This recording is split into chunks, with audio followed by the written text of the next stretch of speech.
Hey everyone, hope you're doing well. Today on Collection Lessons, I want to talk about the point of no return. This is part of my collection lesson series. Anything I say in this channel is not advice, and let's get going. Um, so I talk about the point of a return. I've been working on this for probably like 6 months, trying to figure out some sort of calculation or some way of figuring out where somebody can be at in life, money-wise, where they're near a point of no return where they could not come out of this basically alive unless they do some really drastic measures such as get a second job or claim bankruptcy. So, when I talk about point of no return, there's a few things in life where there's a point that you can't back out of. One common one is something like a ship. This is my ship, and with some sails, right? Ship is going in a direction. In this direction, there might be, an iceberg ahead, right? In the water. There's a point in this trajectory where, at a certain point, because the ship is so big, there's a point where you're not going to avoid this, right? You're going to hit it. Hopefully you see it before it comes, and that's the point of no return. That's the point I'm talking about. So, like, if you see it here, you can kind of veer off around it because it takes forever to turn the ship. But if you see it here, chance of hitting it are like 100%, right? So, like, another example is when you're turning. Like, if you're a car guy, you might know what drifting is. Basically, it's a cool feeling when you're going sideways, but you're in control. Your wheels are pointed like this and here. Your back wheels are obviously straight, and you're drifting and you're skidding around the corner to hope to go this way, right? In especially like rear-wheel drive vehicles, I found that and you can play this in like Need for Speeds back in the day or any of those old car games, right? There's a point that you don't want to turn past because your wheels can no longer turn left, right? There's, I'm not sure what degree that may be. I think it's probably like a 60 degree or something like that. I can't remember. Depends on your speed and everything. There's so many variables. Anyway, in a vehicle, when a vehicle is sideways with its tires, cranked like this and the back tires are straight, there's a point where if you go past this, called the point of no return, your back end is going to outpace your front and you're going to spin and go into a big loop, right? You're going to circle around, right? There's a point of no return. This could be on ice, this could be on pavement, whatever that is, but the point of no return is there. And that's what I'm talking about is what's the maximum angle, what's the maximum financial stress point in a graph, like let's say this is 0, where is it, like this is bankruptcy, where is it here that you're unable to correct and unavoid this, right? Like how do you recognize this before it happens? And this is where I say, like, I believe you need like a 6-month emergency fund. People will be like, that's a waste of money. It's not. It gives you a runway, it gives you peace of mind, and you're going to be paying for things 100%. Something is coming up in your life that you're going to have to pay for that's unexpected.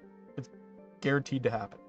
It could be somebody passing away unexpectedly. It could be an accident. Something happens with your vehicle. It could be an accident. Something happens with your life. Something's coming. You got to be prepared for your rainy day, or else, people will be like, and I was there too. I have a line of credit. I don't need an emergency fund.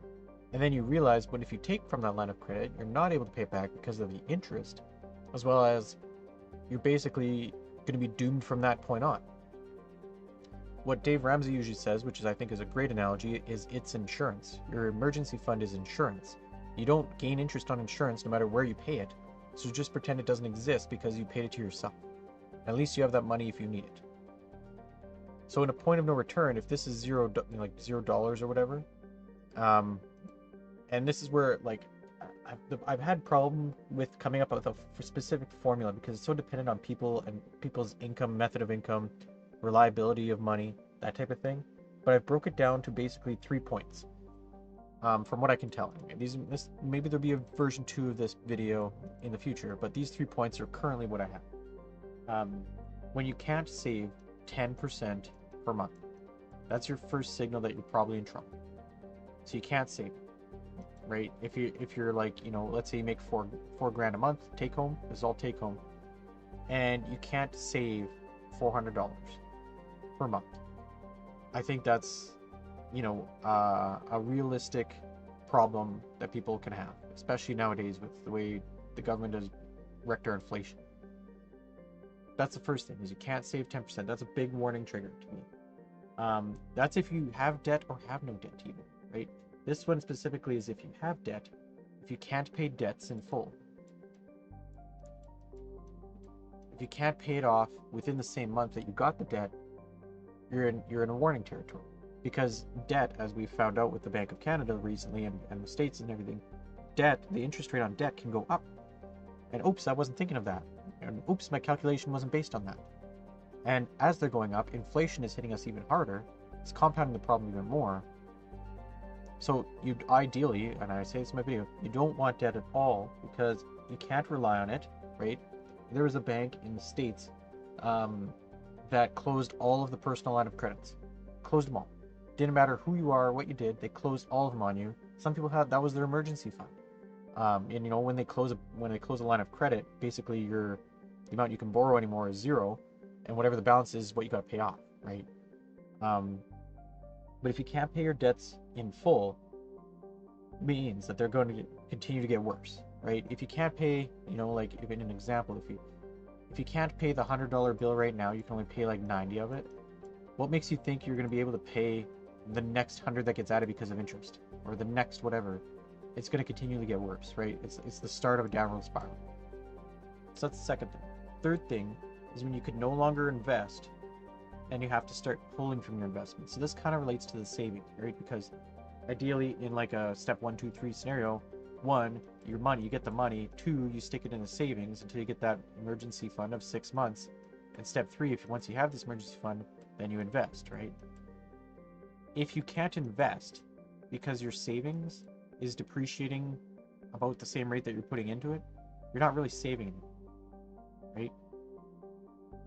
And then the other case scenario is if your investments start coming back to your emergency fund and you're like, this is going the wrong direction.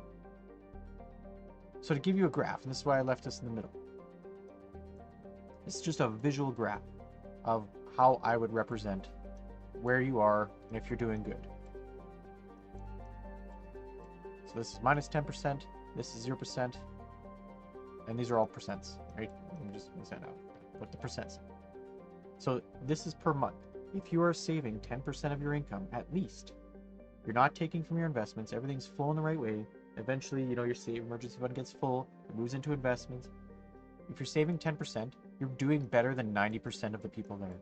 You're in the top 10%, which is kind of ironic. So you're doing better than 90% of people if you're saving 10% of your income, take-home income. I forgot to put number 3. No longer invest. We'll just put the I. Or they go down, right? No longer invest, or you're taking it. Okay, back to here. So if you're in here, I think you get you're in excellent mode. You're in excellent right here. And well, excellent. If you're in this section right here, this is excellent. This is good. If you're in this section, if you're, I'm saving only 5%, or I'm saving whatever, it's good, but it's not best. Inflation's going to eat you out next year, and it's not going to be fun, right? This is like a warning zone. In this section, if you're losing money per month, that's definitely a warning zone. Like, things are about to go down. It's the start of here, things are starting to curl up or curl down. Compounding interest not working with you, working against you. And if you're in here, that's a danger zone. So if you were to color code, this is like red, orange, like blue, and green is perfect, right? For me personally, we're around 25% is the savings rate that kind of we're at after tax and everything comes out.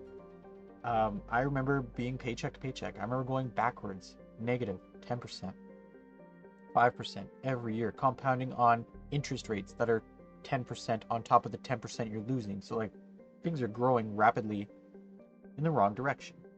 I didn't calculate, how close I was to bankruptcy or anything like that. I probably, none of my stuff was completely maxed out. It would have compoundingly got worse, probably another 5 years. So if I didn't correct where I was 5 years ago, probably another 5 years, I would have been bankrupt. And now I've obviously corrected this, and now I'm up here, right? Like this was compounding over years, 10, 20 years, and it was just continually getting worse. Now I'm going up, which is great. But if you're not in these categories, figure out for yourself, how far away are you from the point of no return to avoid the iceberg of bankruptcy, we'll call it, iceberg of bankruptcy, or the, spiral of death off the, the road, whatever it is. How far away from the point of no return are you? Figure it out. See where you are in these calculations, because things are getting heavy. Hope you guys are doing well. Thanks, and talk soon.